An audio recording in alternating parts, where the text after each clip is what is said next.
Craig Grialou, Dani Sureck here as we continue breaking things down ahead of the drafts.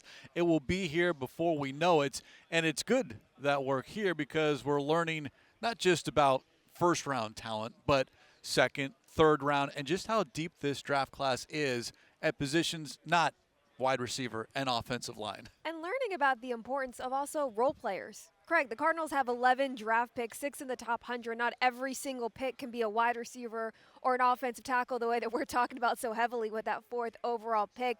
So it's nice to kind of get to know some of those names and those later, day 2, early day 3 days of the draft from these analysts and learning about some of those role players. Maybe not, for example, an edge rusher that's going to come in and be a game wrecker right off the bat. Somebody, though, that can come in and still play a big role in this defense. We both are big college football fans, but we don't know every single draft prospect. And so we rely on the experts, including Matt Miller, ESPN draft analyst. We had a chance to sit down and talk with him earlier. So before we get too deep into the weeds as far as the prospects are concerned, I want to go back to something you posted recently that I think Arizona Cardinals fans are going to want to know more about. You mentioned that there were 4 teams that you believed had control of the draft. Yeah. And you listed the Cardinals at number 1. Why? It's the draft capital that they have, not just a number 4 overall, but to have multiple first-round picks. And when I look at how many selections you have in the top 100, that's how you can control the draft. But also, it is a pivot point. If we see 3 quarterbacks come off the board in the top 3, you control the draft at 4 because all those other position players are still available. So I think every mock draft that I will do now, between now and April 25th, will have Marvin Harrison Jr. at 4, but what if there's a trade-out scenario like last year? What if there's a situation where you're willing to, fall in love with a Malik Neighbors or Roma Dunze or maybe someone who's not even in that conversation and slide back a couple of picks. So I think Arizona's in a really fascinating spot, much like last year, where you can make a decision that really changes the outcome of the first round. General Manager Monty Ossenfort focused on the trenches early in last year's draft with a 4th overall pick. It's not just a deep wide receivers class this year, also with offensive tackles. Yeah. When it comes to a skill position like a wide receiver, how do you assess the risk of going that route rather than attacking the line of scrimmage? Yeah, and I think you try to put every player in a bubble and evaluate them singularly, but I do think that is, the risk of offensive tackles, I think it's bigger than wide receivers early in the draft. We've seen some struggles from guys, or maybe it's year 2 or year 3 before it really kicks in for them. Whereas now with wide receivers, it used to be, only Anquan Bolden had like a 1,000-yard rookie season. Now every first-round wide receiver, it feels like, has a 1,000-yard season. So I think it's become a position where you get much better, impact right away.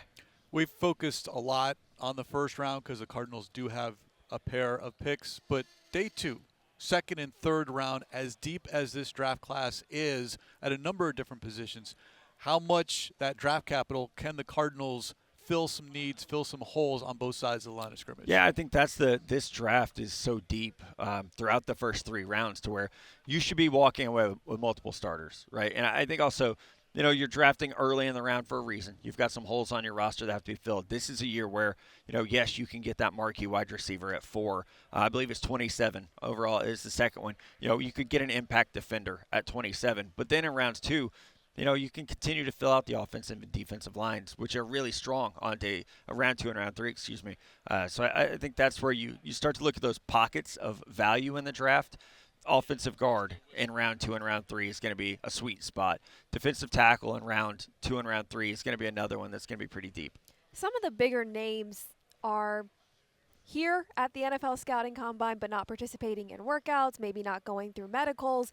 At this day and age, with the way that things are changing, what are the pros and cons for some of those high-caliber draft prospects and not going through the entire NFL Scouting Combine the way that every prospect did years ago? Yeah, I think, for each player it's a little bit different. For Caleb Williams and Marvin Harrison Jr., you have the leverage to say, does anyone really want me training for a 40-yard dash right now? Or should I be probably putting my efforts elsewhere, learning playbooks or getting ready for the NFL season?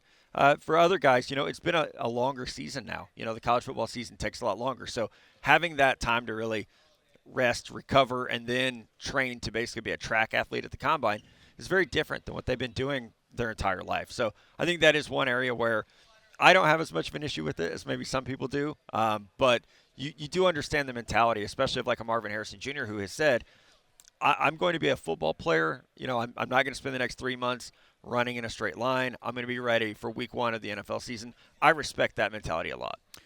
A lot of discussion, at least that we've had, Danny and I, focus on the offensive side because of the first 2 picks, wide receiver, offensive line in that first round, but defensively where this team needs help at the line of scrimmage, basically at all 3 levels. But the secondary and the cornerback position, how do you see that aspect of this draft? Yeah, I think what's interesting is where does the first one come off the board? Where does Tyrion Arnold from Alabama come off the board?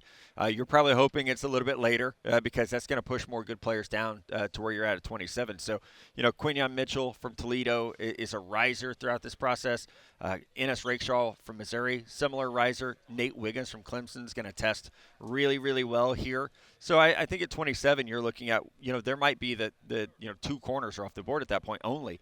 So it could be a spot where if there's not that early run, you're looking at, the 3rd corner, the 4th corner are still on the board, and those are guys that can come in and be, instant impact type players. Matt Miller joining us here, ESPN draft analyst. One more on the defensive side because you got to cover the wide receiver, but if the quarterback doesn't have time to throw, then Right. It doesn't matter. Edge rusher, that quality of depth. Not a lot of top-tier names, at least that I've seen, but Yeah. as far as maybe that second day if the Cardinals in the 2nd or 3rd round. Yeah, I think that's, again, it's a lot like corner. Where does the run happen at that position, and who does it push down? Someone like Leatu Latu from UCLA, who had a medical neck issue at Washington, had to retire, played great for 2 years for UCLA. What do the medicals say? Where does he come off the board? Because he could be in play at 27. He could be a player teams say, actually, you're more of a 2nd-round pick right now. I think Darius Robinson from Missouri is really interesting. Again, in that same range of 27 to 35 is probably the range that you see him coming off the board. So it is not the greatest defensive end class. I'm with you on that. I think there are more role players than there are stars. If you asked me to pick a player in this draft who would be a double-digit sack guy, I don't know that I could find one who's going to consistently be that player. But you still have to use your draft picks, and you still have to put some defensive ends out there. So I think this is a year where you can find those role players. Find someone where the previous regime drafted so many hybrid-type players. Now you can come in and say, no, we have a profile athletically from a tools standpoint that we want at defensive end, and those players are going to be there in rounds 2 and 3.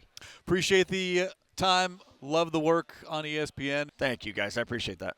It was great to hear him say that the Cardinals are essentially in control. Assuming that quarterbacks go 1, 2, 3, the Cardinals sitting at 4 with their needs, with the depth of those specific positions, really talking about wide receiver, offensive tackle, some of those cornerbacks as well. The Cardinals are in a great position to either make a stellar draft pick or maybe trade down a couple of spots, get some leverage. It's nice to hear that the Cardinals, the way things are expected to shake out, will have a lot of control in this draft. Yeah, we'll wait and see what actually does happen, but it's good to get a sense of what many of the experts predict or think will happen specifically with the Arizona Cardinals.